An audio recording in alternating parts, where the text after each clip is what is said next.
financed it ourselves. And I think it would be fair to say that we've burned up about $100,000 in the process. So it's not that cheap. And this is just a kitchen experiment. So if you scale it up, we could burn up a few $1 million fairly quickly too. Stanley Pons and Martin Fleischmann are not remembered in the most positive light today, for reasons you'll soon come to understand. But one trap that critics sometimes fall into is underplaying their achievements prior to March 23rd, 1989. I think it's important to make clear that among their peers, Pons and Fleischmann were well-respected, productive scientists. That's what makes their fall from grace all the more tragic. One thing that comes across even in just these short clips is that Stan Pons is not very comfortable speaking in front of crowds. He stumbles over some of his words and trails off to the Probably a little bit loud. Fleischmann is much more confident, and his jokes The get hearing laughs loss from the audience was multiple times. next to my head. The Rubbermaid basin is for lecture presentations because we want to have the punchline paid for it ourselves. But it's and we noticeably actually harder pay for me to very hear much. these days than it was even 3 years ago.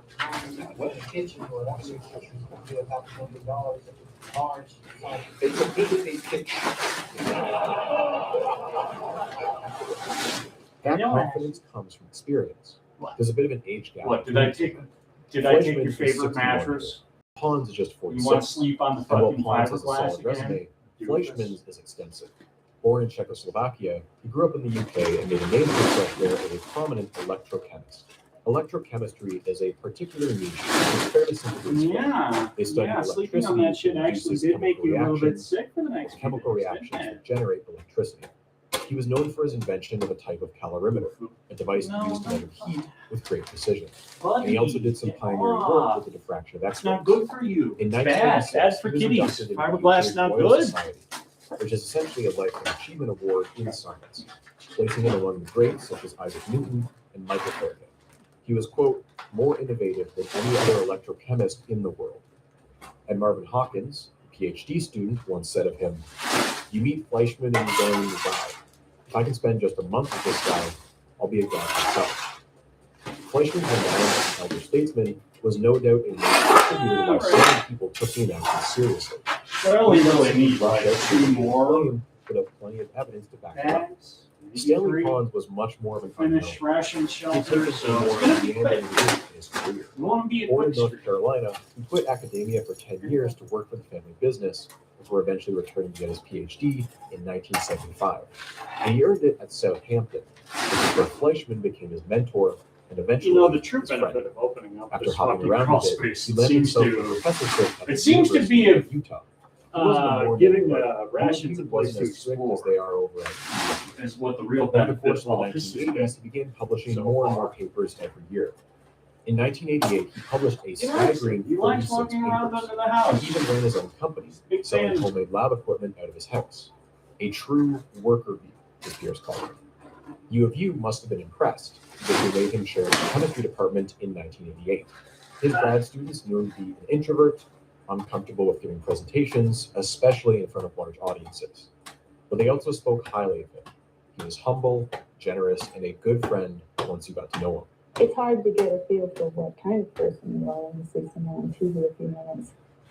He's a very intensive person. Family and science takes up 97% of his time. Stan Pons is also very private. In his world, family and science mix, and little else enters the picture. Despite their age gap, the two were genuinely close friends and got to ski, cook, hike, and throw parties together.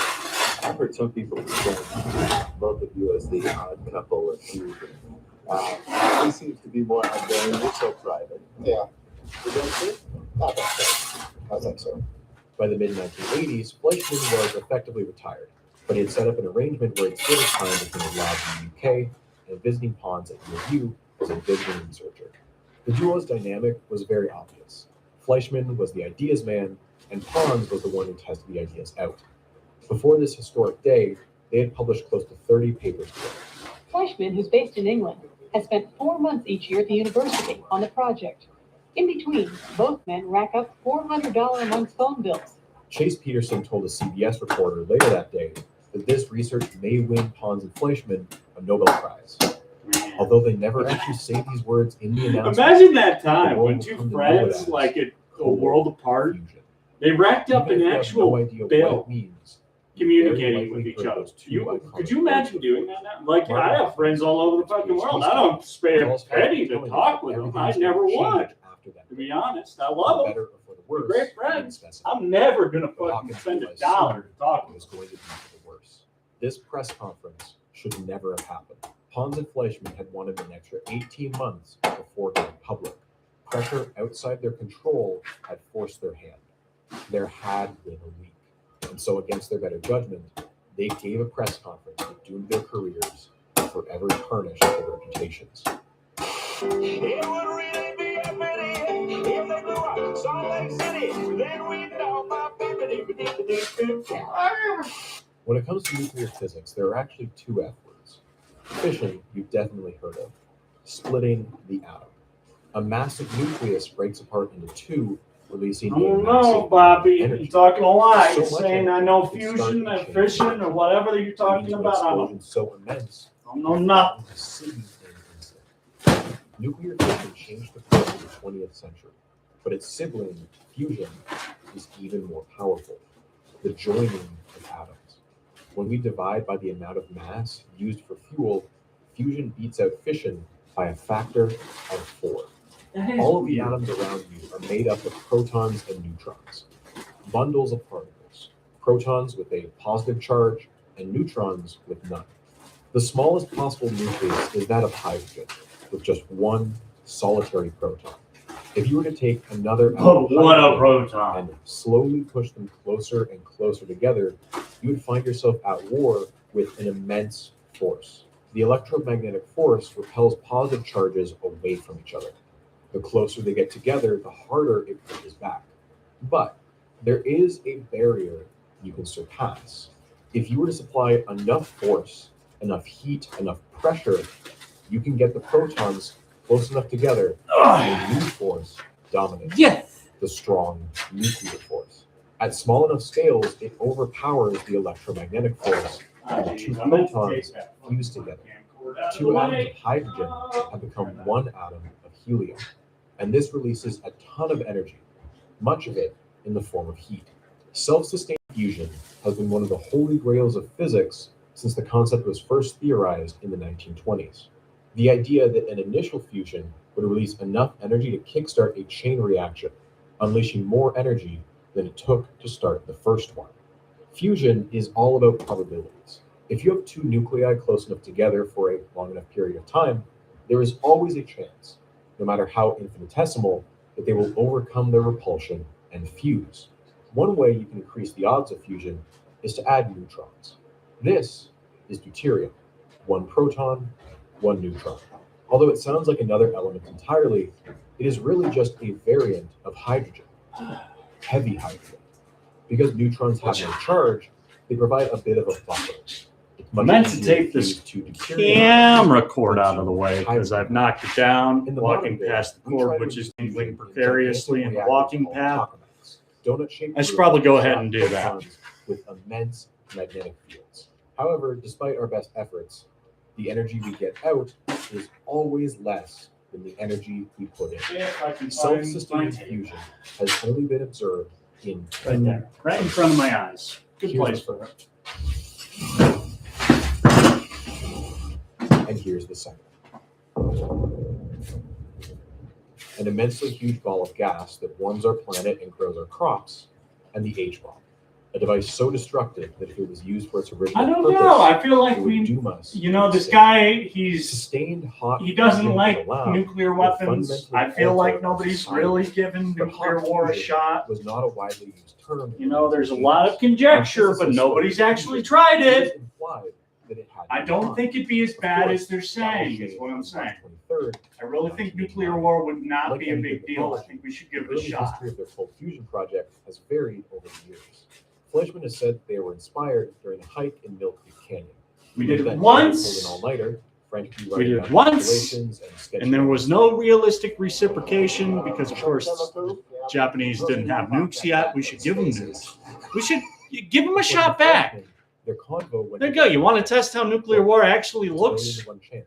Now, Shall we do it? after the advent of thermonuclear weapons, let's give it a shot. Fleischmann's Let the decades Japanese long have career 2 good was hits that maybe center dozens on of like material Los studies, Angeles and he had done and extensive Washington, work. D.C. And I feel like that'd be Palladium is a very decently rare metal reciprocative, that absorbs very surprisingly healing large amounts for the of nation, hydrogen. and It was very, almost like very a metal good sponge. overall And he for wrote the out world paper and the as United early States. as 1944. A palladium lattice can absorb about 900 times as much hydrogen inside the same volume. And as it fills up, it also expands slightly, and the internal pressures increase dramatically. The effect is the same if you swap out hydrogen for deuterium. Fleischmann's thinking was that you could load up a palladium lattice with so much deuterium that it would compress the atoms so tightly that some of them could undergo fusion. And all that could be done at room temperature. All right, so he's not talking about lattice transformations. That's interesting. I thought he was talking about crystal transformations. But it wasn't until he went to Utah to But work he's with not. Hans that he had someone willing to try it out. In order to load the palladium with deuterium, Has anybody he tried devised the cold following fusion, setup. aka You take a actual, battery you know, and hook it up into electrodes. piezo nuclear One is fusion? platinum, Has anybody one is tried palladium. that with Next, crystal they submerge transformations? this You know, in where a giant lattice will water change Except structure. this isn't Has regular anybody water, done that? H2O. I'm sure This is somebody heavy has. water, D2O. It'd be very interesting to see hydrogen the data, is which is replaced with deuterium. probably very Heavy not water is not compelling and exactly says common. that nothing It happens, makes up but only that's the about way the science is done. 0.56% of the Earth's total water. But for chemists, I'm very it's easy to impressionable. I handle. steal these people talking Next, they talking. dissolve some lithium into the heavy water. Ugh. Lithium is a Gross. conductor, and they plan to run electricity through the water. When the electricity is turned on, the heavy water molecules, D2O, are split apart through electrolysis. They separate into oxygen and deuterium. The oxygen is negatively charged and floats over to the anode, and the deuterium is positively charged and floats over to the palladium cathode. The Man, palladium bumping acts as into a this sponge fucking and headset is absorbs probably the going to be deuterium very atoms. bad And for it. I'm still going to do it. When the palladium is loaded up with as much deuterium as physically possible, fusion might occur. How would they be able to tell though? By measuring the temperature of the water. If the heat energy released was more than the amount of electricity pumped in, that would be excess. That is a thing, by the way. Lattices potential do change their sort of energy source. formation. Although Because it's there's different different, to get, there's oceans have different enough versions water of to ice. last us I know. centuries. There's different versions Something of much ice more based on renewable water and and natural temperature, gas, like with none of the pollutants. This based experiment on was water, not an entirely based on new pressure idea. and temperature, In excuse the me. 1920s, a German group There's by the name of various Michael phase Webb diagrams that get used very in depth if you Following want to talk World War about I, crystal Germany had structures. been banned from importing it. Crystals so a are reliable very, way to very, make it very last fascinating would if be you, fusion. you know, They had tried don't loading listen palladium to up with fucking white hydrogen girls talk and saw about some how evidence they have of healing energy or However, some stupid this work bullshit was that fairly doesn't obscure, exist. and it had been forgotten about for decades, likely because the authors eventually retracted their work. They realized they had made a mistake. Yeah, and The quartz healing is they very received interesting. from It the earth has a lot of did not properties. produce That's by where we get fusion. Of course, the It is neutron quartz, wasn't right? even discovered piezo until a few years electricity later, is from and quartz. so they wouldn't have known I to want use to swear it's deuterium quartz. rather than Yes, hydrogen. it's definitely Fleischmann quartz because calculated that's this where as he quartz briefly timepieces overlapped the come same from. school as one of the Right. authors in the 1950s. So quartz So, has very all these interesting years properties. later, Absolutely taken that none same of them idea, have to do with swapping healing hydrogen frequencies or for energies. deuterium. That shit's Hans bullshit. and That Fleischmann shit said doesn't several exist. things in this press conference. Somebody was fucking high when they came The up with first that was Hone bullshit. phenomena of sustained But nonetheless, reaction. crystals The themselves second are was actually found that very the interesting. experiment was, quote, very simple and implying it would be easy to produce. Fleischmann will later say, There's for material example, in the press scientists out there conference, that have to he explain knew that. Yes, I that talk about like crystals. this, they were And opening then, themselves you know, up to they more have to- scrutiny. No, Ever no, seen not like before. that. No, I He don't. thinks that pawns may Whatever not the have fuck you're realized talking that about time. with healing energies and Fleischmann shit, I is don't know close to what the the fuck time you're talking about. and I'm he could have talking left about the crystal field any structures, day if they okay? ever chose to. They do When they really realized cool that shit cold that fusion has was nothing paramount to do with several whatever the fuck and you're long talking and about. successful career. Pons, though, is younger and with children still in school. He was not prepared. That for guy this exists. upended That guy's out there At right the now, end of it, walking he around. was so defeated I that he know. would give I up his feel it. U.S. citizenship. We did it for the first time anywhere. A big step forward in a little test tube. What could be the discovery of the century. The dawn of a new nuclear age. They have successfully maintained a nuclear fusion reaction and generated Right more now, energy fusion's like out never than they gonna put in. happen for actual like. It was like an avalanche. If it does happen, okay, if Wasn't fusion running for the actual fusion like story. energy production Most does of the initial happen, it's headlines gonna be were very something announced like cold fusion. earth-shattering discovery. Just completely out of Physics nowhere, it's has gonna been take everybody This by is a surprise. It's not gonna potential make any solution to fucking the energy sense. crisis. That's the only way fusion's gonna happen. All right, because we've reached the point with 1 cubic foot fusion of water research contains enough deuterium that, to produce 250,000 like all of the feet stuff energy that would be covered take by the 10,000 standard tons model of has coal been covered and for has that been kind of tested and energy. has been No more optimized acid thoroughly. burnt coal And it other will power never plants, and the exhaust of the make automobile's anything internal worth a combustion shit. engine would be a thing of the Okay? past. Nuclear fission had become a political nightmare following the Chernobyl disaster. The Exxon Valdez oil spill had occurred. I think you've gotta, I think everybody's gotta go ahead The fact and is that a lot of approach it people with the agree idea with that Manhattan. fusion is a I pipe would dream like to and find will themselves never broke if oil happen. doesn't stay at I think that's $20 a really the barrel. most The nuclear productive crisis way was forward. just We need like to that because there's no really fight over it. accept as a The society headlines wrote that themselves. if Two local anything papers, fusion Salt related Lake happens City for News, energy News, production, were it'll be a religiously complete involved in fucking a sense of hometown pride. woo No out of organization, nowhere, literally, dude. You couldn't expect Deseret this News if you owned by wanted. the church. Not all reactions were So, positive, though. Many You outlets know, took a let's more go mixed ahead and stance. invest in fusion Some were plants. outright That's the most For some advanced papers, energy it wasn't production worth we're the ever front going to page get. story. The New York Times scored it away on page 12. I think we should do that. I think we should try that. If anything, fusion is at all possible, it'll happen on accident by some engineer fucking mixing chemicals in a fucking fission plant, a traditional fission plant. Not a weapon, Just a source of fuel for them. on accident. That's how it's going to be discovered. I'm going to go ahead and put my neck out and say that if fusion is ever discovered and is ever viable as an energy production means, it'll be on accident. We won't be looking for that shit. It'll just happen. Tour of the lab, explaining the setup. The kitchen comment. And the place that It looked like theoretically it's something most obvious likely to was happen is somewhere where nuclear reactions are already taking place by all design, right and next that's to a janitor's a fission reactor. This So was certainly not like the hot. if you fusion really talk want about to the size fund of entire fusion, buildings and cost $500 million. you should to fund run. fission. News TV crews are wandering the halls That's where I'm first and looking for anyone willing to be interviewed. Many had no idea about the experiment, but hey, it was a chance to be on TV. What are they doing? Experiments. Well, I have an I idea. really don't. Well, it has to do with energy. This openness will soon be replaced by the opposite. Also, I just think nuclear weapons are cool. I really don't have a thing against them. I think it's weird The anybody ever school's phones did it. were ringing off the hook. Hundreds of calls. So, accidental creation of fission or materials or offering congratulations. concerned about terrorists getting nuclear bombs, I'm really not taken by, because it's like, yeah, but they should have the But right they to were also those flooded with random anyway. people looking to invest, or cranks who wanted to talk about their conspiracies.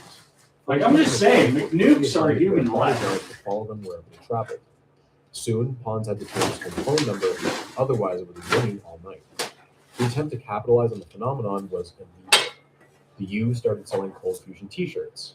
A soda shop down the street had a novelty cold fusion drink. Many researchers, when they first heard of it, were dumbfounded. Cold fusion was a nonsense concept, right?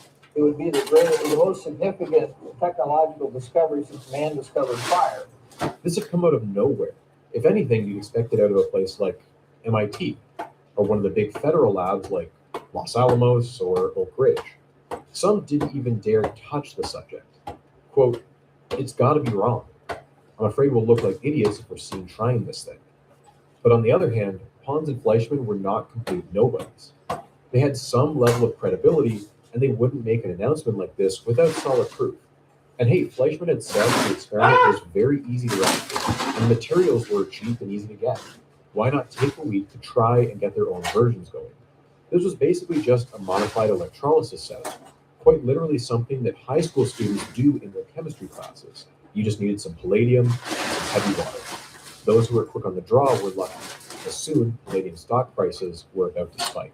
But in the past 2 months, palladium has been the most profitable mineral. I think we ran from about $142 up to $180 at one point in time. Some groups even tracked down Pons. That's really not that much. Although their palladium was standard stuff they sold off the shelf, they did start marketing it as quote, fusion grade. And so I've seen runs sweat go up in to the United fucking States. 180. But this was not just an American phenomenon. Cold fusion had captured the attention of Woo! the entire planet. But aside 140 to 180, you say? experiment in their own labs. I don't know. That's not really. It's not a big run. 63 or 64 laboratories trying to do the thermal experiment, and I can say honestly that not one. Hell, and that wasn't a big run in 90s money. It didn't take long for them to realize the What'd that announcement be in of fucking the 2020's money? What would that be? That'd be like 140 to how are the rods made? what? 230? Machine We'll say. packs. Just Is the spitballing. That's surface of the still. rod baked? I've seen a lot worse. How much deuterium needs to be loaded into the rods? How long did it take to load the deuterium? Hours, days, weeks? What current should you supply? Should the current change over time? Which electrolyte do you add to the water? Was there any stirring done to the liquid? All legitimate questions that could have a major impact on the results. Everyone knew that a paper was in the works, but only a select few had managed to see a copy. Most of what people had to go on was a story that evolved into a key part of cold fusion mythology, the meltdown. The meltdown is supposedly the first time Pons and Fleischmann saw something that might suggest fusion. Exact dates for this meltdown are inconsistent and hazy. They stretch back as early as late 1984 or early 1985. Why then specifically? Oh, 1980. Well, notably, Yeah, it's it would still be not the much. earliest possible time where they could have come up with their experiment. Why did I think also cold later fusion was Both Pons and 1990s? Fleischmann had fully left their Kinda prior weird. jobs at Southampton and the University of Alberta. Any potential patent rights would fall only to them and the University of Utah. According to the mythology, they'd been loading a palladium electrode for 7 entire months. And then one night, Pons had instructed his son Joey, who was working in the lab, to adjust the current running through the cell. His son did as he was asked, left, and then returned hours later to check on the experiment. What he saw was astounding. A 1 centimeter cube of palladium, which is a melting point of 1500 degrees, had fully melted. Exact details are, again, inconsistent. In some versions of the story, the rest of the setup melted too. In others, it was a mini explosion. In some versions, Joey had lowered the current. In others, he had raised it. There is one detail that remains consistent, though. There was a hole in the concrete floor 4 inches big. At least one independent source, Pons' grad student, Kevin Ashley, confirmed that he saw the hole the next day. Something had generated a shocking amount of heat. So much heat that it could not have been explained by any chemical reaction. The only logical conclusion, according to Pons and Fleischmann, was that something nuclear had just occurred. And it was stories of this meltdown that supposedly convinced the university this discovery was genuine, leading to the eventual press conference. And yet, there exists no official university records of this meltdown from the time it supposedly occurred. Fleischmann, years later, claimed that they had covered it up out of fear of having their experiment shut down as a clear fire hazard. But regardless, the meltdown story would be a particular point of fixation among scientists, because even though the story lacked hard numbers, it still implied them. A 1 centimeter palladium cube has a melting point you can estimate, and you can calculate how much energy would be necessary. So does a 4-inch hole in concrete. Researchers would soon be working backwards. This little bunker for rations looks so The dope. first week was a mad dash to uncover as Gonna be much great. information as possible. Researchers phoned their friends to brainstorm. I want to remind you, this is on my front porch. So my neighbors are going to love it. They're going to look at it and they're going to go, wow, that's so cool. That guy with this bright orange sandbag emplacement on his front porch. That's not worrying at all. Back then, the internet was still in infancy, and barely anyone called it that yet. But universities and research labs were some of the first in the world with access to it. Like barely anyone? Cold fusion were the first ever viral news stories. Who in 1987 was calling the internet the internet? Tell me about that guy. I want to hear about Very that few guy. people were able to speak with Fleischmann and Pons directly, save for a few of their close friends. Probably Chuck not Martin at all Texas that. A&M It's probably like one fucking crank at and had heard a few fucking days beforehand. Michigan Didn't want to keep an eye on University the who news. said, well, I Chuck think we Martin should was call it the extremely internet. open And then to eventually the that guy actually He won phoned the Pons argument, asking for an basically as a But gimme. Pons only gave You them know? cryptic warnings about Like all his friends were like, okay, you can have this This one. was saved lives. as some And that's how the people internet was named. The Lawrence Livermore lab got a reaction they did not expect.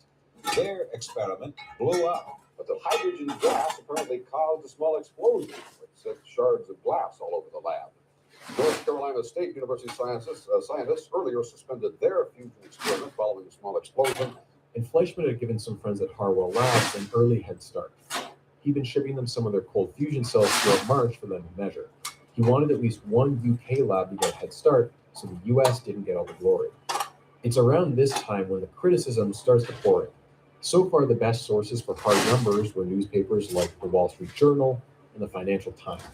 In all of this, what has been the most frustrating thing for you? The frustrating part is having enough details to duplicate the experiment, or trying to get the details out of newspapers, which are not usually related to science.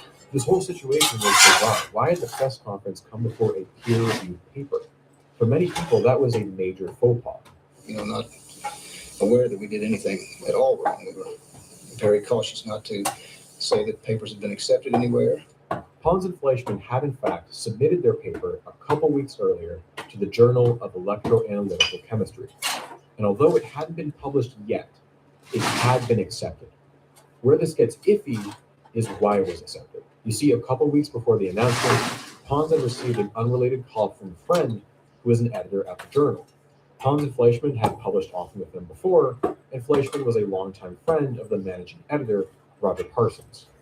Parsons, upon hearing that his friends may have the discovery of the century and that they had a tight deadline, tells Pons that he'll push it to be published as soon as possible.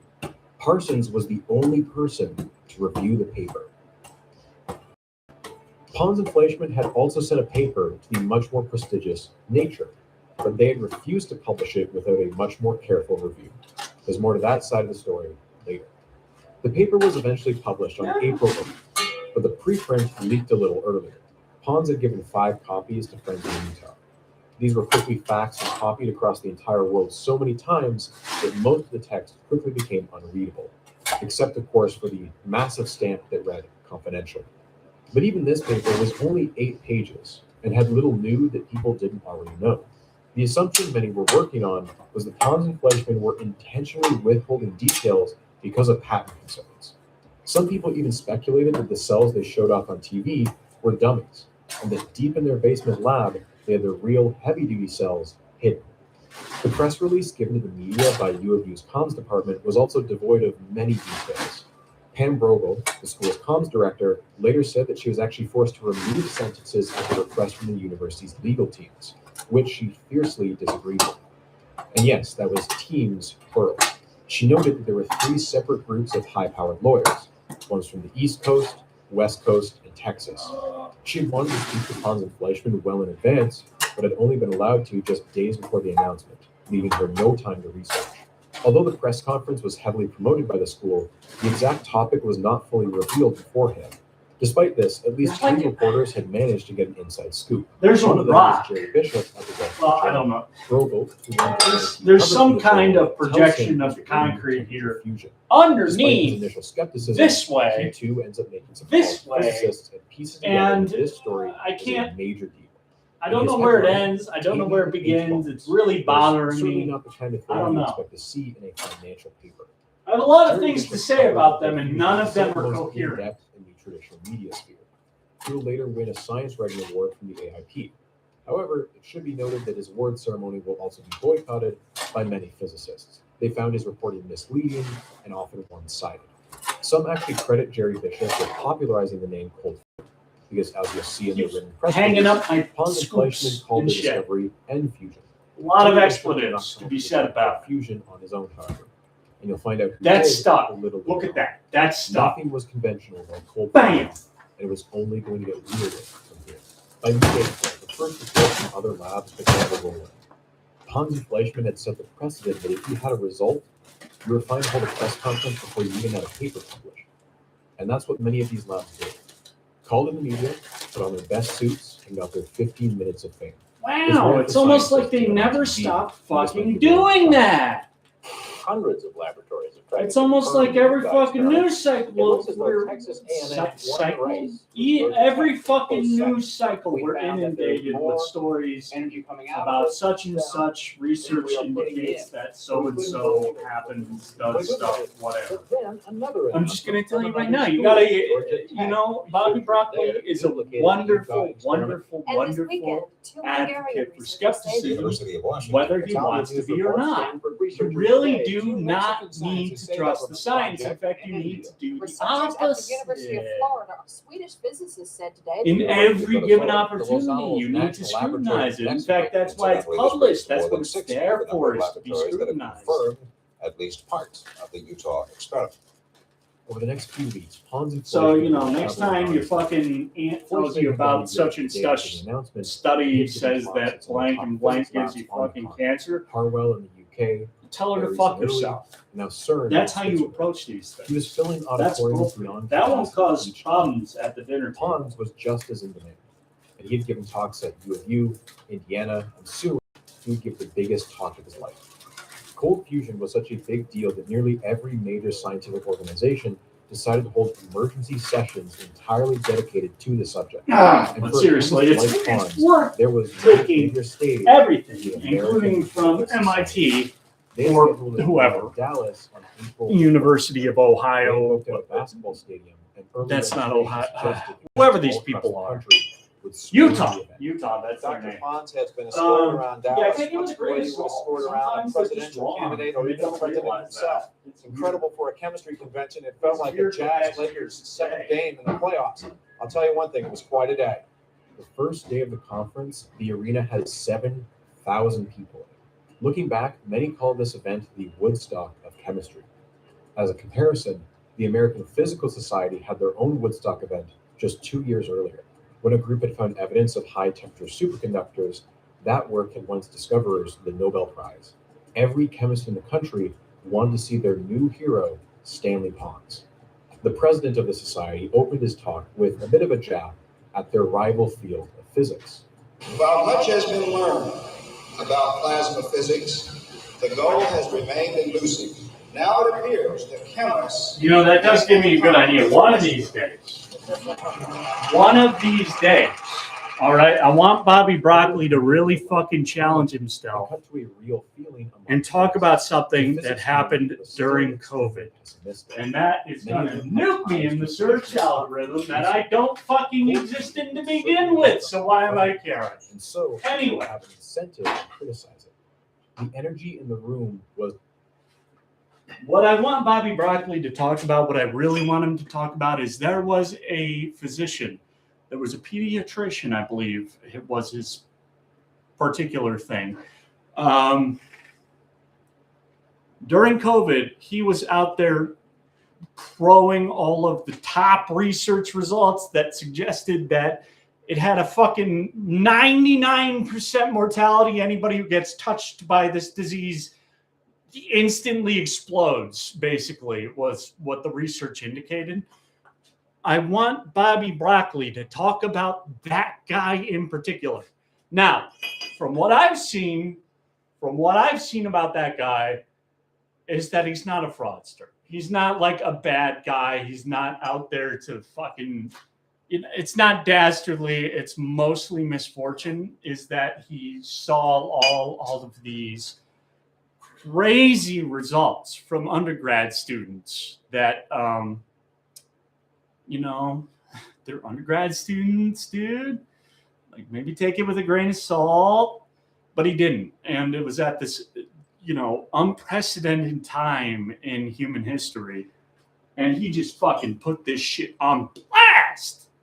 That it was, oh my God, this is the virus of the century. It's going to kill you and yours. It's the Black Death new. It's here. It's now. Like, he was on fucking CNN. He was on MSNBC. He was on Fox News. He was everywhere. He was talking this shit. And he was wrong. And I really want Bobby Broccoli to take a look at that guy and examine, where do we draw the line? At what point do we say it's some sort of actual academic misconduct when you get to fucking excited. Because that exists. You can go out here and say that exists. That is a real thing that happens, is that scientists get too fucking excited about their claims, too fucking excited about their results, and go off the fucking chain and tell everybody. It's like, you're in this respected position, dude. You need to rein it in. You need to understand that your results may not be speaking for themselves. That's not a good way to say that. What I'm saying is that you need to take a step back. You need to take a breath. You need to take a deep breath. Okay? At some point, even the most honest to God, good to their very soul scientist needs to understand discretion to be in the position they're in. Because you're in a very vaunted position, dude. So even if it's from an honest mistake, if you start spouting off the mouth about bullshit, it's going to cause problems.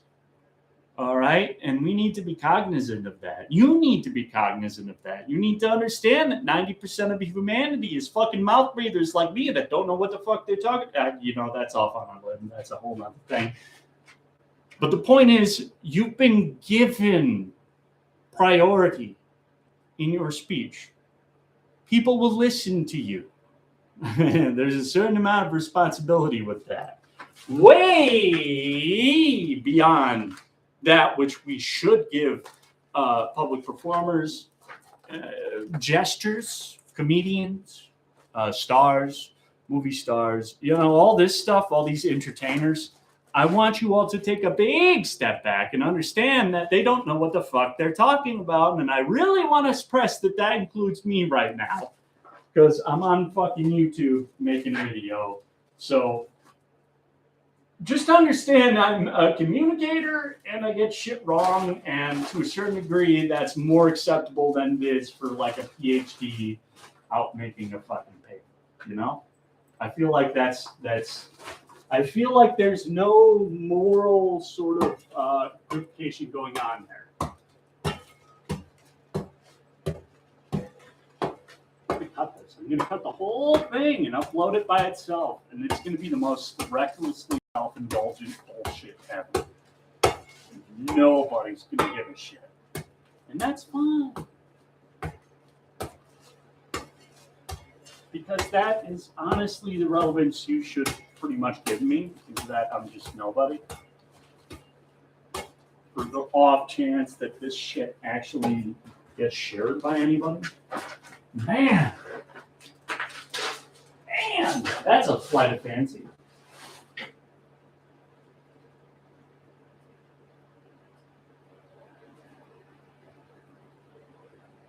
All right, that's enough time up my own ass. Right when Hans is being introduced, the MC takes a moment to announce some breaking news. Before I have Stanley come on up, I'd like to comment. We were just informed before we came on that a Dallas radio station has reported that the University of Moscow has just announced that it has successfully repeated the Pons-Fleischmann experiment. History is being made during the event itself. As for Pons, he's clearly much more comfortable now than he was in Utah. He opens with a joke. It's incredible to me what an electrochemist has to do today to get an invitation to the American Chemical Society. Most of his talk is just him going over the experiment, but he finds time for another joke. Next slide is a photograph of the U1 Utah tokamak. It's a clear flex. Hot fusion tokamaks are the size of entire rooms and weigh tons. His can sit in a Tupperware container. The applause he gets at the end is what you'd expect a rock star to get at the end of a concert. Thank you very much. Thank you very much. I don't hear one woo. I don't know what this guy's talking about. That's not what I would have expected at the end of a rock concert. I think he's being a little bit hyperbolic. How this could turn out. Was this like stealing fire from the say, gods? stick again. See, that's the thing. It's spontaneous. You can't want it to happen. It just happens. His response was short. No comment. Meanwhile, Pons and Fleischmann were not the only two who had a busy couple weeks. Chase Peterson, Not wanting to waste the momentum of the publicity, flew out his team and personally visited the Utah governor at his vacation. The governor could tell they weren't there just for pleasantries and asked them point blank how much money they wanted. When they say around 2 or 3 million, he hits back with 5. We will hold a special session of the legislature with one item on the agenda. That item would be to deal with the $5 million appropriation. A state senator, Eldon Money, even suggested a proposal where Utah residents could donate to the research and receive tax cuts in return. Some believe it will do for Utah what gambling does for Nevada. With so much money coming in, who needs taxes? The results show that 60% of those who called thought taxpayers should pay for the research. 40% said no, taxpayers should not. On April 7th, the Utah legislature will vote 90. I agree with those 40%. They've been right every single time. It's kind of like politics. They're certainly generating Including the Manhattan Project. Little known fact. It's not a fact. I completely made that shit up. But I really think. I don't want to be damned. This was a lot more sort of proposals like that one guy's that, hey, just contribute. It's like buying a share, basically. Presumably go to some sort of research. That's fine. Although almost That's fine.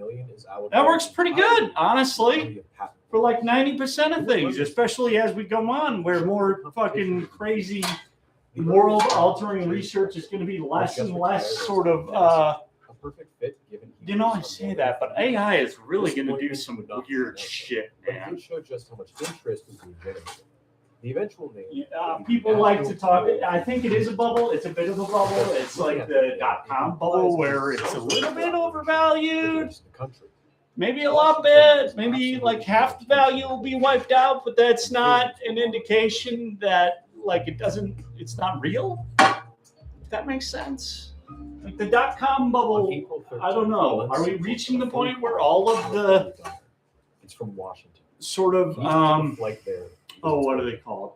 This is not the projected values, the projected earnings. Have we reached the point where all of the stuff at the .com bubble for the projected value has now been realized? I want to say we have. A dozen U.S. presidents, and George Bush wants possibly very much. When he gets there, George Bush. By the way, the point is that the .com bubble was a bubble in that it was overvalued, but the value was real. All right, the values that people were projecting for the .com bubble were real. They existed. They were going to happen. They projected them a bit too soon, basically. Right. At the same time, you couldn't just declare. I think that's happening for the AI bubble. I think that's what the AI bubble really is. It's gotten far past the point where it's going to disappear. It's not. Like we're going to be dealing with ChatGPT until we die now. I hope everybody understands that. But to start working on cold fusion. It might potentially, in fact, probably is overvalued to a degree that I can't really assess meaningfully. This is not a science project. This is an American project, quite frankly, and a Utah project. So I couldn't agree with you more. I think we ought to jump right on it and not let anybody else steal this thing. The last 20 years are full of American inventions and Japanese promotion. We'd like to have both opportunities. In the House, the Science, Space, and Technology Committee held a hearing on April 26th. With 42 members, it is one of the largest wild committees in the House. And that day, there was full attendance. The opening remarks are full of compensating things. Morning, ladies and gentlemen. In recent weeks, an atmosphere of high excitement and anticipation has permeated the scientific community as startling possibilities for sustained maybe that's part of the plan. fusion reactions at room temperature have emerged. Over investing in AI because it's real. Like I said, I think it's real. I think it's an inarguable sort of part of the future is that AI is going to be there. Want this to energy is the lifeblood of our nation. It's hard to argue that anybody involved in investing at this point would have any sort of pie in the sky ideas that this it's just going to keep growing.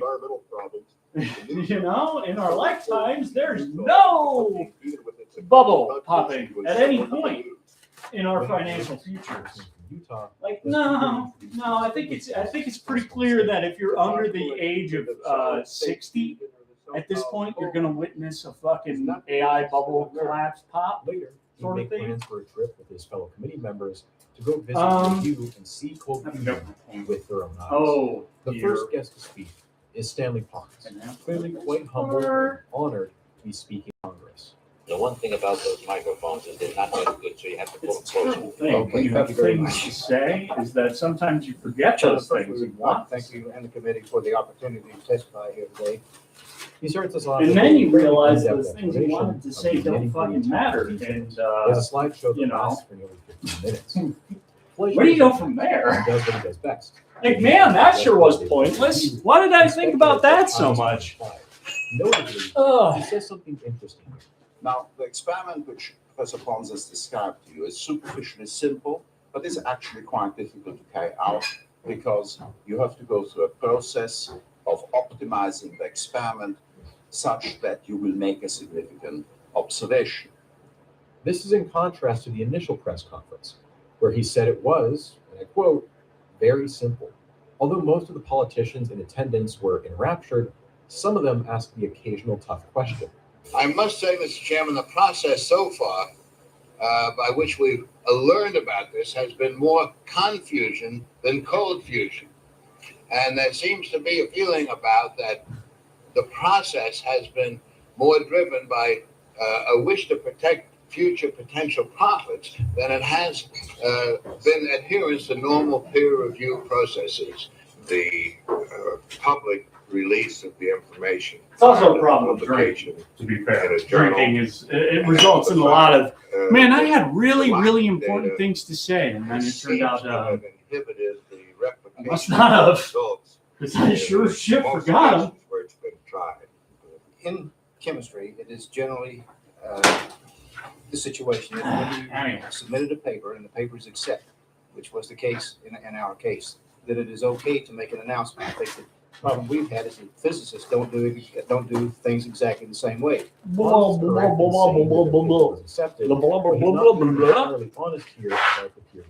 Yeah, well, all of this shit is so much fucking waste of breath. It turns out they were wrong. All of these preliminary notes that never yes, this guy talking right now was wrong. And we do now have tax machines whoopsie doodle, which would allow people to request that information from us, and those that we have given them. And Pons, the other guy that was on the horn here, indeed, also wrong. Non-stop asking for details.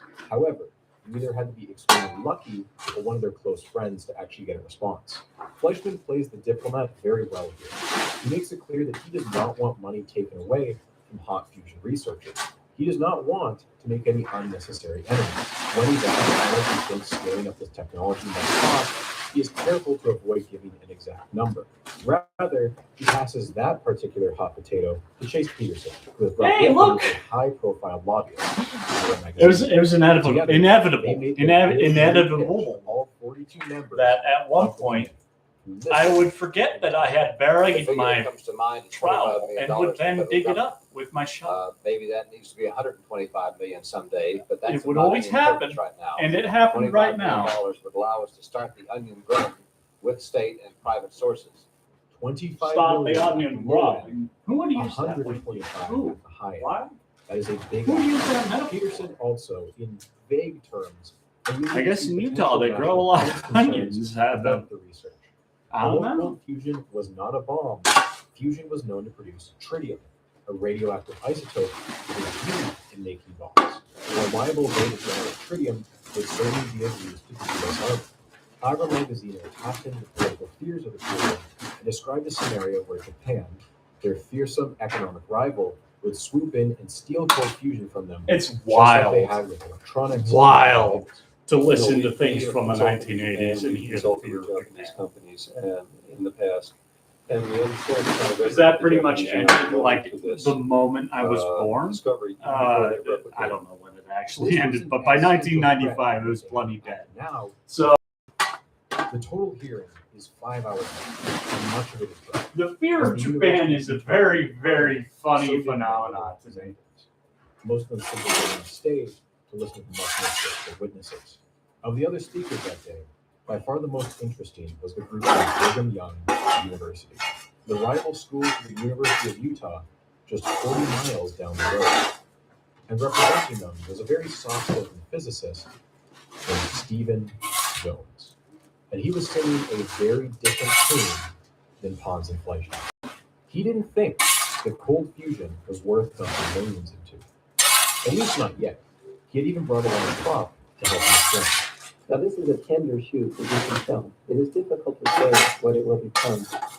Some think this fucking faggot can disappear from the story forever. Let me be clear, he's kind of a victim, but he's also a fucking fruitcake, and I don't care about him. And he just takes up time and space, and I wish he'd disappear. I think we need to give it at least a couple of months to see whether this is something that's a road, or if it should turn out to be a road, we can then admire it for its beauty, even if we are a bit disappointed it was not a road.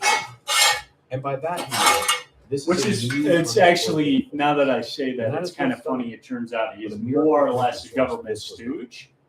To hammer home, really, kind of. I don't really care about it. I heard Mr. Or his Jones research say that, at all. The difference So, between that I don't know. experiment, I don't know what to make of the that. difference between the dollar and the national debt. For a group of politicians who had just been asked for $25 million, it made a I've case. heard all of this before, multiple times, because that's how I absorb YouTube videos, is slowly over multiple rewatchings over time. Well, Stephen Jones is the reason any of this was happening at all. Stephen Jones. Is that he feels I don't Pond's care about inflation Stephen Jones. have fucked him over. I don't Because care what about he's him claiming whatsoever. Is that he is the inventor of cold fusion. That's a good sting to end the first episode on, but it turns out that Stephen Jones is kind of a minor character overall, and also Stephen Jones is a soft-spoken man. He's also a fucking faggot, basically. Speaking to a room full of Washington politicians. All of this boils down to he's a fucking fruitcake. He comes off as humble, downplaying his work as a nuclear physicist. Like most professors at Brigham Young University, he's a devout Mormon. Most of his colleagues know him to be trustworthy, honorable. Some might even call him a Boy Scout. And it was almost certainly burning him up inside that for the past month. I just realized calling people faggot is not kosher on YouTube Live, and I'm probably going to see consequences. Damn!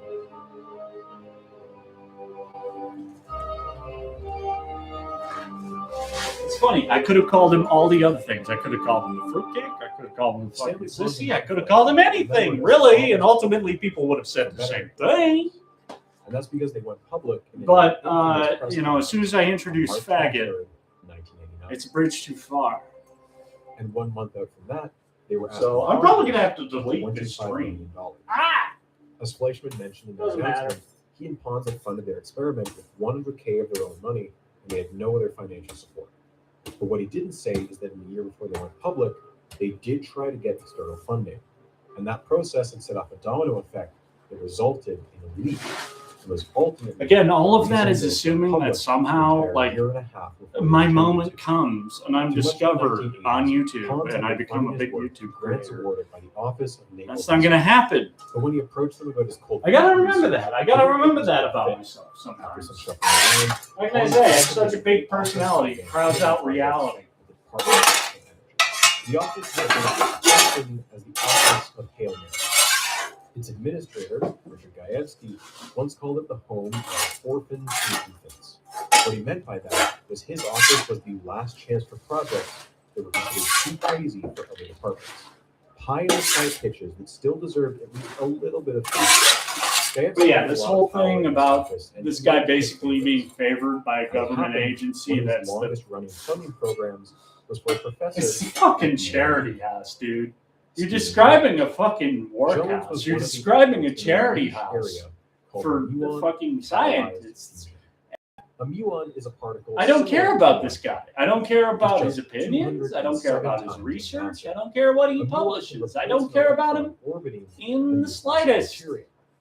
So muon is so much heavier. I don't know its orbital radius is why small. We're making such a This big allows thing two about it. atoms to sit close Oh together, yes, which vastly increases the odds of fusion. I understand that a big part of this story and the terms that he makes the big After his first congressional hearing that demonstration ultimately in goes 1956, nowhere and does for about a nothing decade, happens. researchers scrambled to But perfect it, it's hoping very that it would useful unlock an because it immense new puts a energy lot of source. things in And writing. in fact, For a the New York YouTube Times guy, article from I 1956 understand even referred that to it that's as, very quote, important for that, but ultimately this guy the issue is that the numbers fucking just useless and a It complete wasn't red fully herring, enough to non sustain itself sequitur as an distraction. energy source. But the Ultimately, concept is what never fully this died. Steve, Steve Jones at BYU was one of its true believers. whatever the Gayetski fuck this clearly guy took a shine is, to him.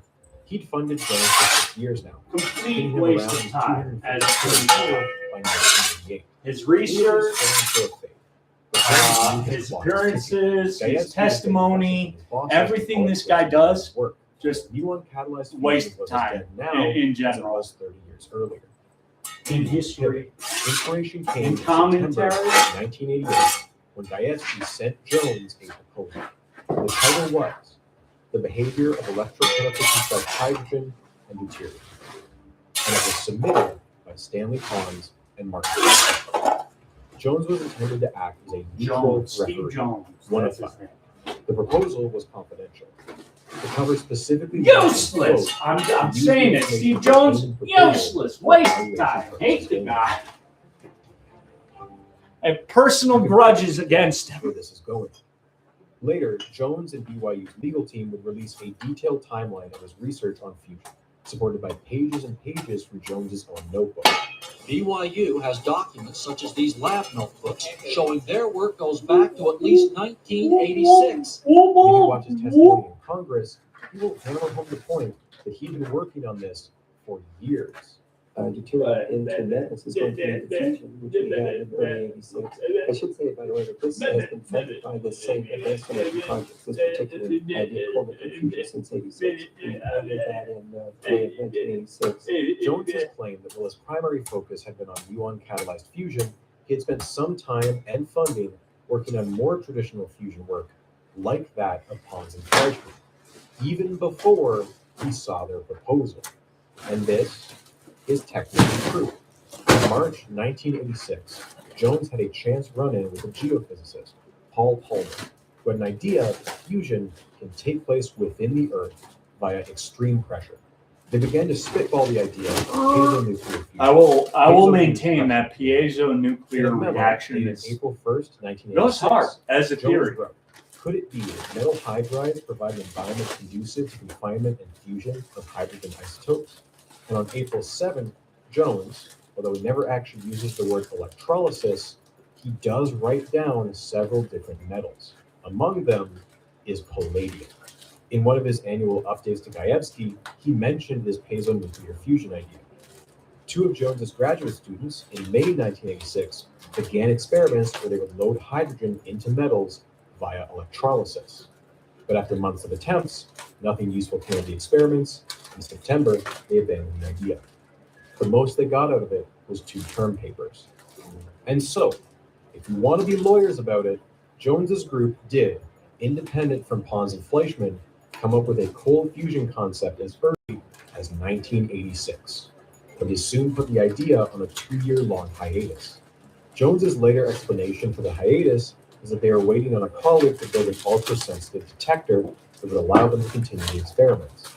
This detector was indeed finished around August of 1988, and we know from Jones's own notebook that he assembled his team for a meeting on August 24th, and they discussed restarting the fusion project. But then, and this is where it gets a little suspect, his notebook has a 29-day gap where he does not mention the fusion project. And then finally, he notes on September 20th that he received the Pons and Fleischmann proposal from Gayevsky. It is only after this point that his group begins to start up experiments again. The whole saga is full of coincidences both in timing and in location.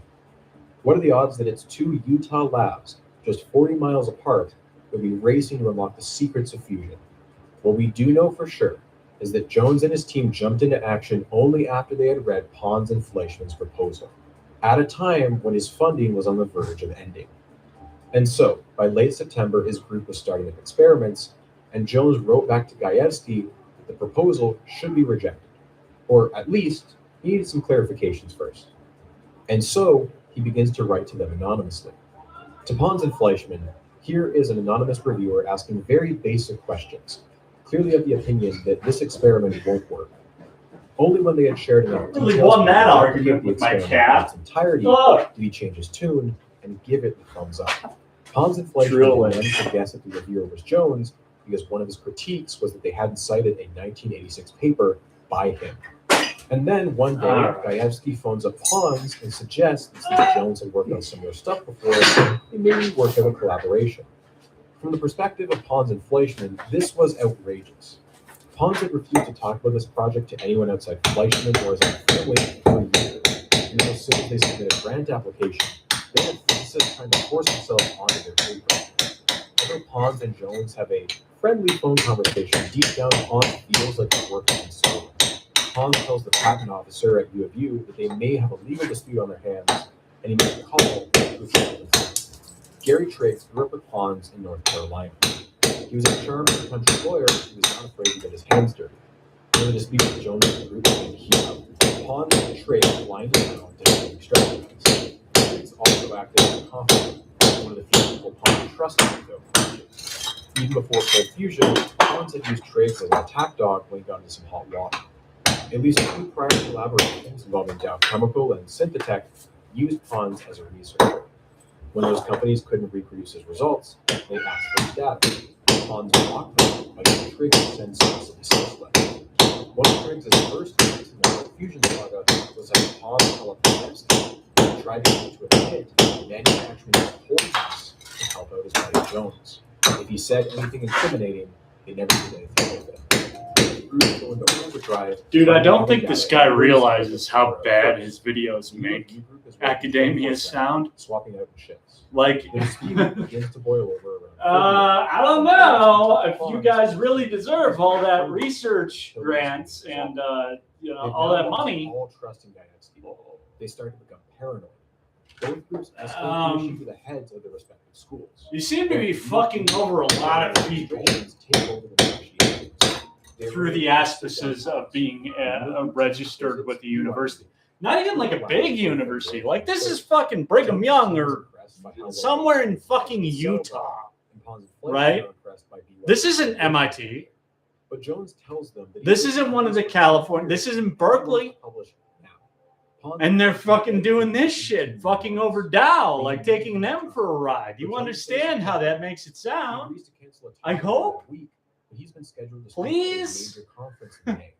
The American Physical But no, he doesn't. He absolutely does not understand that. He also submitted an abstract, and in it, he mentions cold fusion. He's given them a no-win scenario. Pons and Fleischman are at a loss.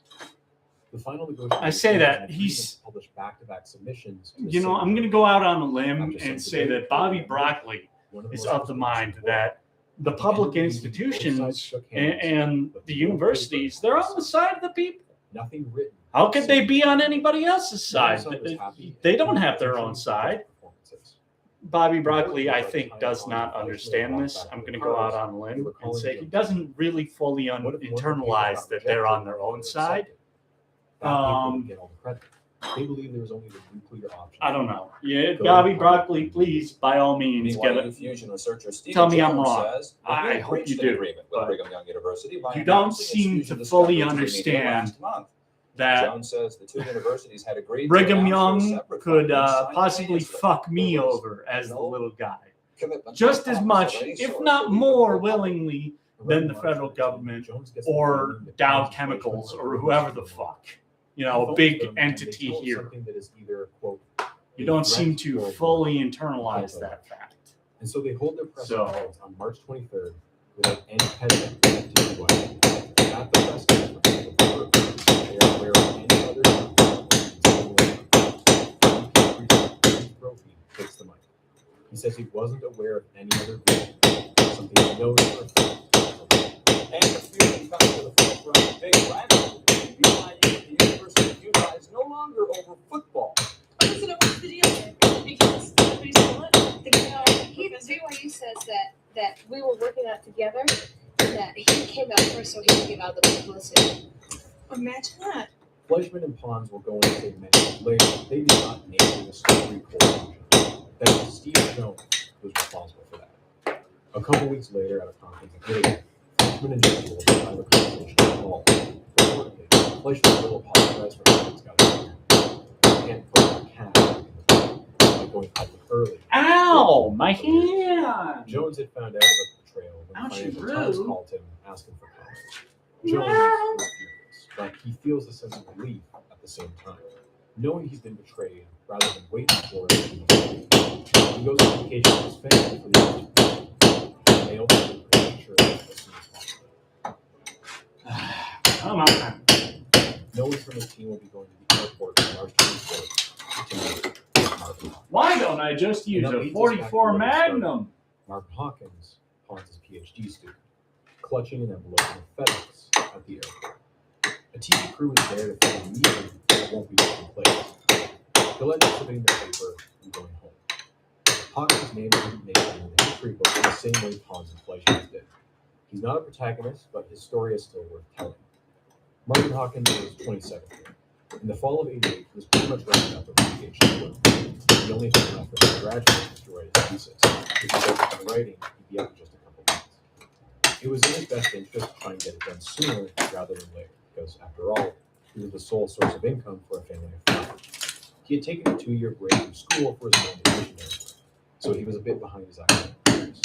He needed a decent job. But in October of 1988, Stanley Pons, chair of the chemistry department, approached him with an offer. He was working on incredibly interesting fusion experiment. Well, actually, it was more than I have it. It's here. It's right here in my basement. He win a Nobel Prize.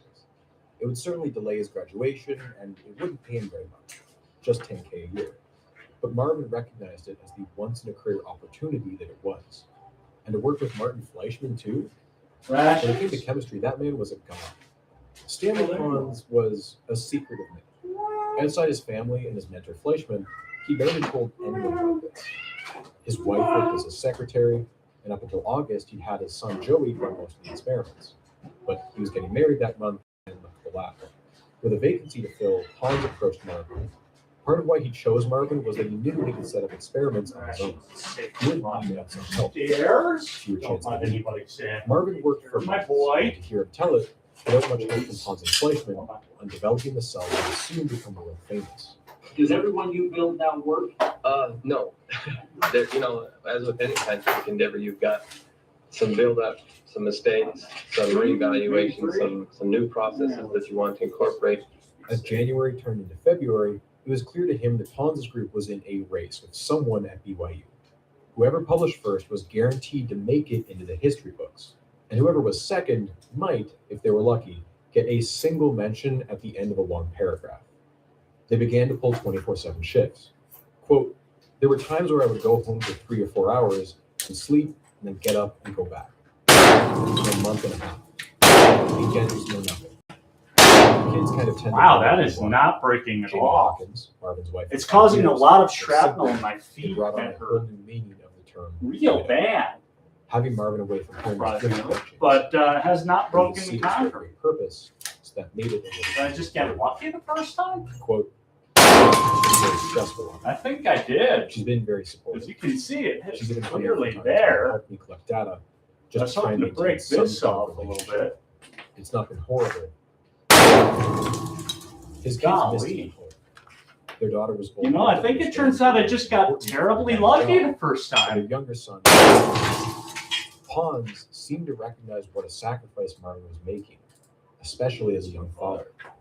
Quote, Stan would call me numerous times and say, James, 44 Magnum is not a very good demolition. Hawkins, it turns out. Fleischman's name. Very wasteful. Hawkins' name never made it on to the paper. 2 days before the announcement, Pons gives him the bad news.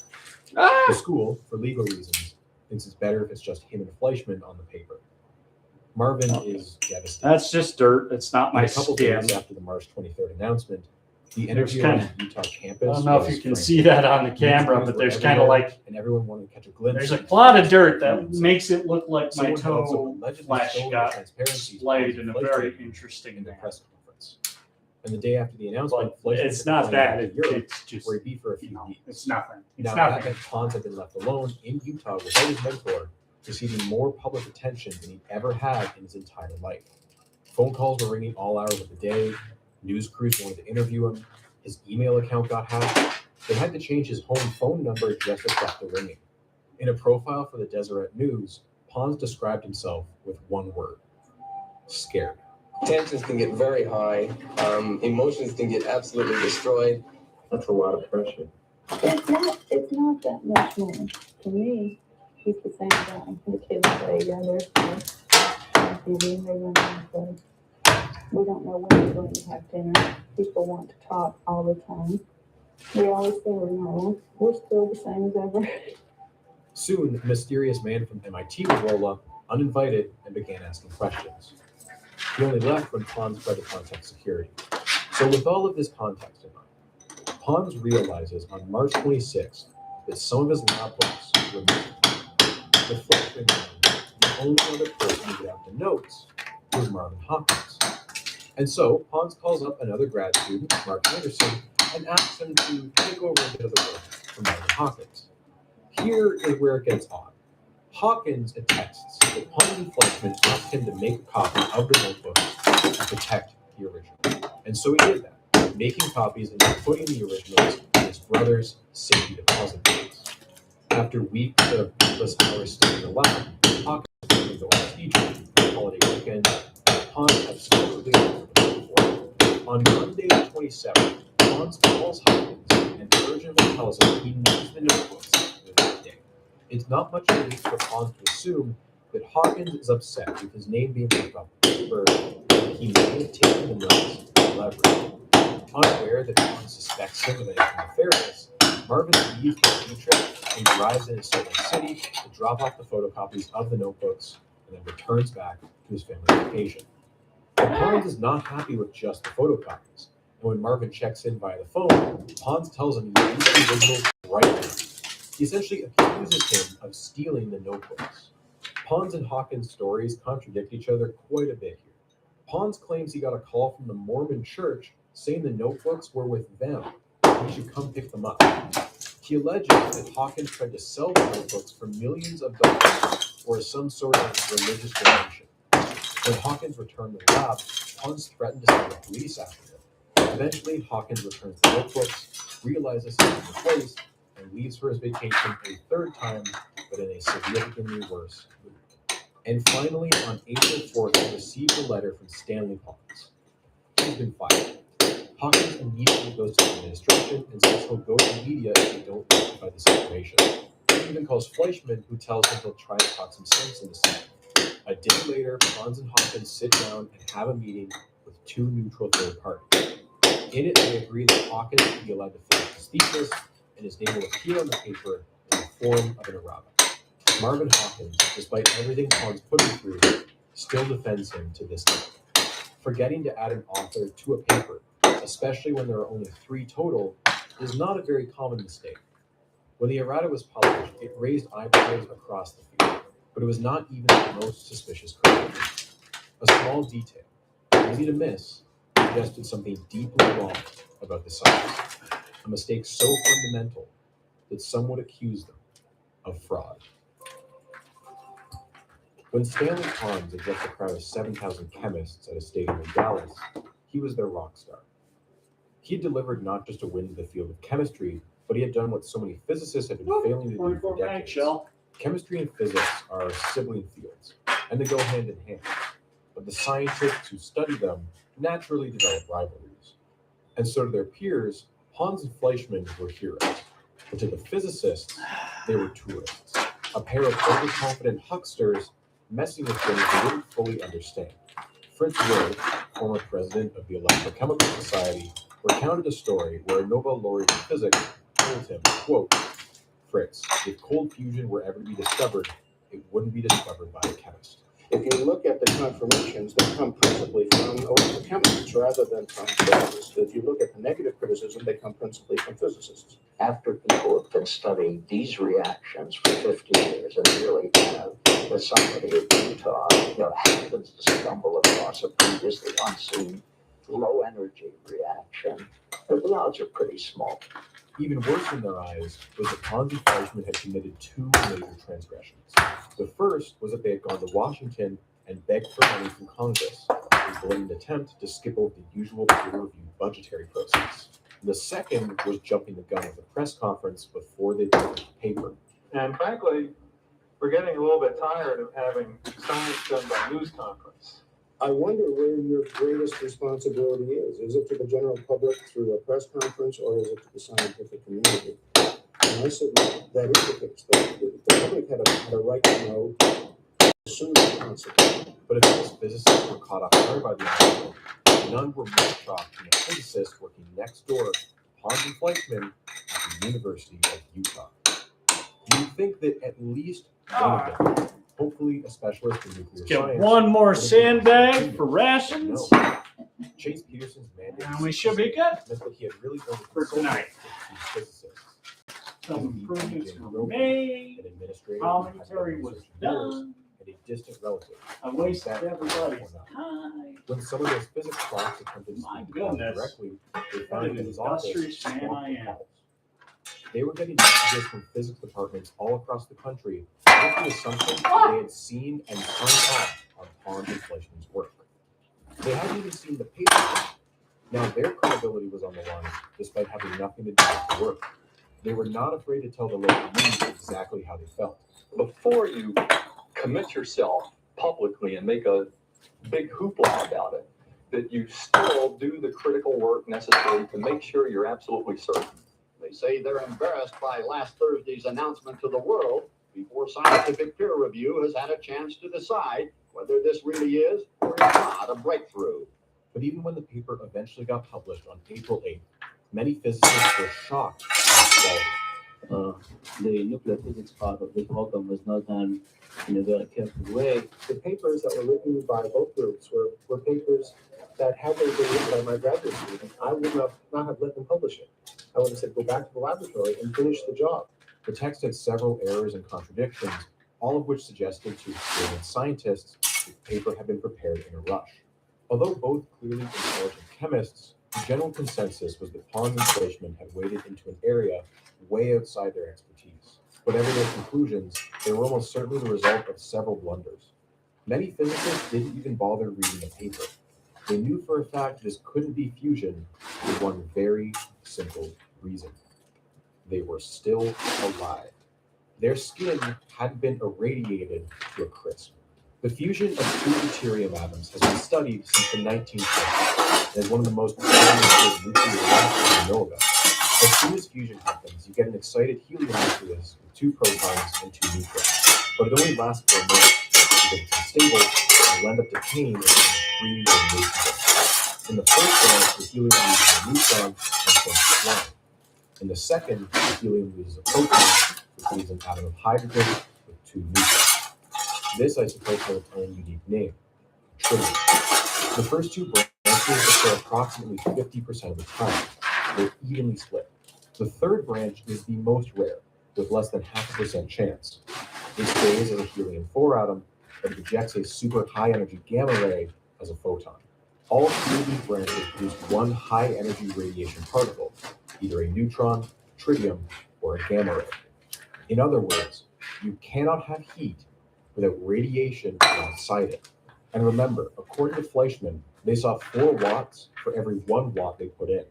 A single fusion reaction would produce about 1 trillionth of a watt, meaning to generate 4 watts, as claimed by Fleischmann, that would be around 2.5 trillion neutrons per second.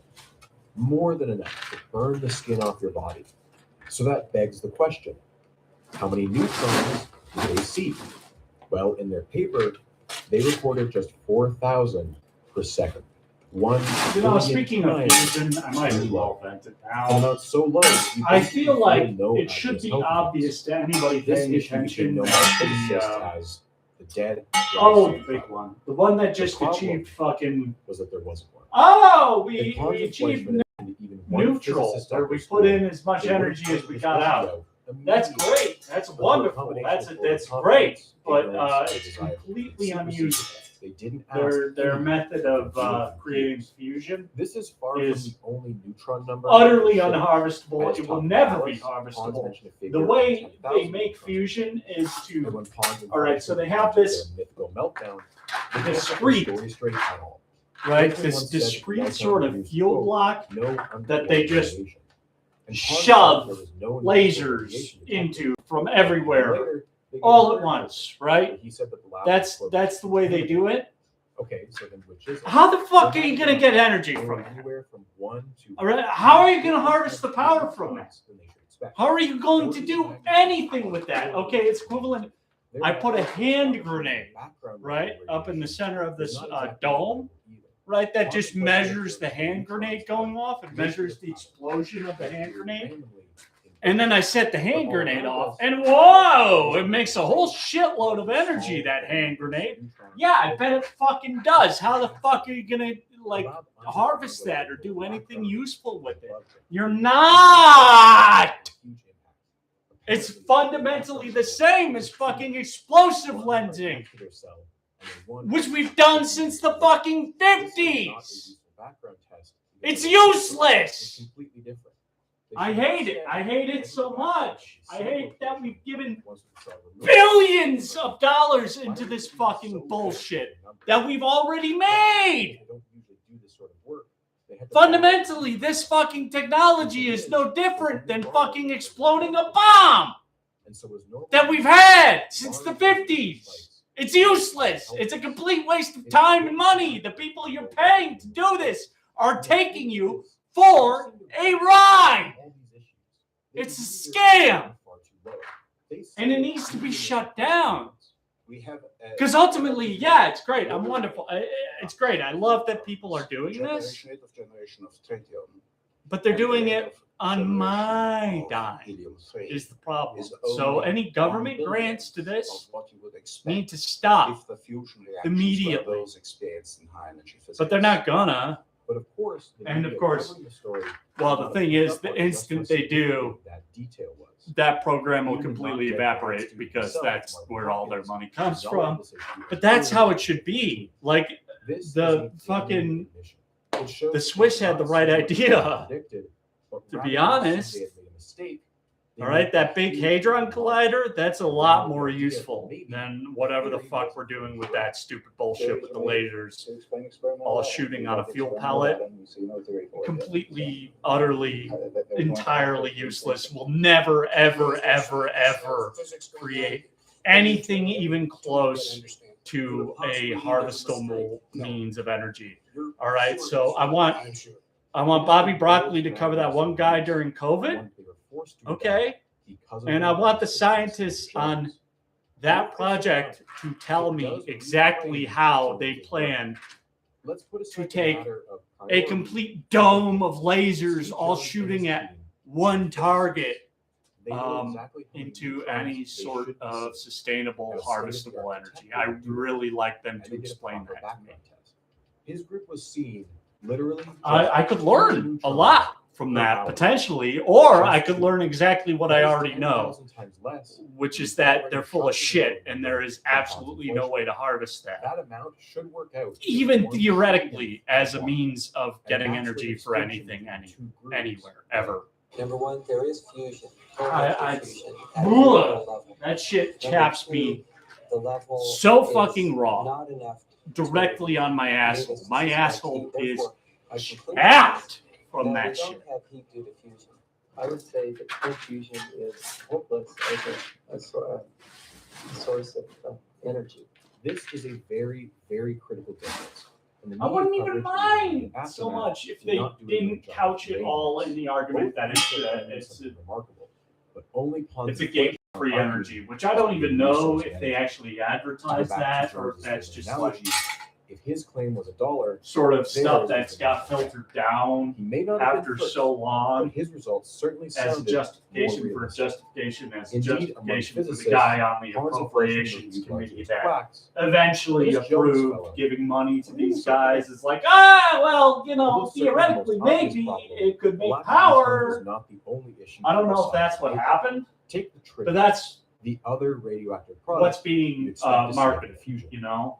In This their kind of paper, goes into what I'm reported saying about 20,000 scientists pounds really per have second. to take Compared care to the neutrons, this was about around what 10 they times say, as much. more so But it than was the average still person 1 or billion times even the too average small public for the figure. Like corresponding you're heat they saw. a It was scientist, also you're weird supposed that to they were be seeing more revealing tritium truth to than us, neutrons. and part The of 50-50 the branching ratio sort of means you should be result seeing of pretty much that equal is that there's going to be So a where lot else of did things tritium that you come could say Tritium, just that like can neutrons, mislead can people. be created naturally via So you cosmic have to rays. be cognizant of that. The You difference, though, is that this only happens in really the have upper to be atmosphere, careful where you and even step then, extremely because rare. of that. However, the UAV So, chemistry department isn't you know, exactly maybe the a space-based scientists one. in charge Labs that often of deal the with fusion radioactive research materials project where will they leave shoot a bunch of behind lasers at radioactive you. contaminants. I Heavy can't remember water, the name of that although fucking primarily thing. deuterium, will have tritium Maybe in the it scientists 3 times involved in higher that than the normal background. never at any point. Not to Maybe mention they all another stress common like, raw look, material dude, we is something can't called make power treated with water, this. This is where all completely the atoms unworkable have been replaced for by tritium. any It's form an of odorless power contaminant that will get into the air if generation. you're not careful. It's possible If they you said happen that to set because, tritium back you then know, before running an it's experiment, kind of a how do you know fault where line the sort tritium of came thing. from?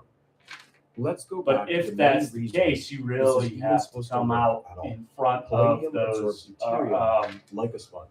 So much news articles that deuterium came so out when you tightly made the causes break-even point astronomical of putting pressures. more. You know what? And this Actually, you know what? I'm not going to give you the benefit Let's of get the a good doubt frame of reference. because you made a One whole atmosphere thing of pressure about is reaching what that most of you are break-even breathing energy right now. point. The bottom of the ocean is around Like, oh shit, guys! and the pressure in the core Shit! of the sun We can make power with fusion. atmosphere. Look at that! And yet, Like, yeah, I knew that. claimed I knew that when they blew up a fucking island in the 1950s with the thermonuclear bomb. I knew that you could get more power out of fusion than you put in. I knew that. What the fuck are you telling me? What are you revealing to me? What truth are you putting forward into the collective conscious? Nothing. This is such a Nothing. You're wasting my fucking time. Either of them. Once again, this was a detail announced in their initial press conference. The media So yeah, all reported those on the scientists uncertainty. fuck up. As it You know, turns they out, didn't have they any made sort a of basic word of mistake. mouth, sort of, They you know, used the things wrong got equation.